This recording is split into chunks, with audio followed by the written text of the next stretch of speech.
মোহতারাম হাজরিন, তো এই যে এই বিবাহের মধ্যে এখন একটা ছেলে চিন্তা করে যে আমার বিয়ে করতে গেলে, একটা বাবা চিন্তা করে যে আমার ছেলে বিবাহ করতে গেলে, আমার ছেলে যখন বিবাহ করবে আমাকে 20 লাখ টাকা খরচ করতে হবে, 10 লাখ টাকা খরচ করবে। তো অটোমেটিকলি সে বিয়ে থেকে মুখ ঘুরাই নিচ্ছে। বাপ বিয়ের কথা শুনতেই পারে না। ছেলেরা যদি একটু একটু বলে আব্বা একটু বিয়ে করবো করবো, তো খবরদার, অন্য কথা যা বলবি বল, বিয়ের কথা মুখ দিয়ে বলে থাবড়ায় কান মুখ ছিঁড়ে ফেলবো। সেজন্য বাপ চিন্তা করে কি, আরে বিয়ে দিতে গেলেই তো, এক বাপ একদিন বলতেছে যে ভাই কবল একটা সন্তানকে বিয়ে দিয়ে হাপুস দুপুস খায় উঠলাম। চিন্তা করে দেখছেন, এক সন্তানকে বিয়ে যেতে যে ওনার হাপুস দুপুস লেগে গেছে। কেন ভাই? কয় হুজুর একটা জমি গিরপি দেওয়া লাগছে, কারণ মেয়েদেরকে 2 লাখ টাকা স্বর্ণ দেওয়া লাগছে, 600 জনকে খাওয়ানো লাগছে, মেয়ের বাপকে 600 জনকে খাওয়ানো লাগছে, ছেলের পরিবারের লোককে। এরপরে মেয়েকে গহনা দিয়ে ভরে দেওয়া লাগছে।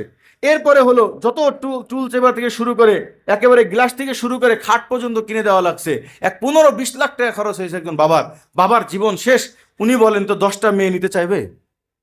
এক মেয়েকে বিয়ে দিতে তো জীবন শেষ। আল্লাহ রসুল সহজে দেখাই দিয়েছেন বিবাহকে সহজ করো। তো তারা কি করেছে? বিবাহকে কঠিন বানাইছে। এরপরে আরেকটা চক্রান্ত হলো, তারা তো জানে যে বিবাহ করবেই, এই জন্য যতটুকু পেরেছে দেরি করাইছে, একে 15 বছর জীবন শেষ করে ফেলছে।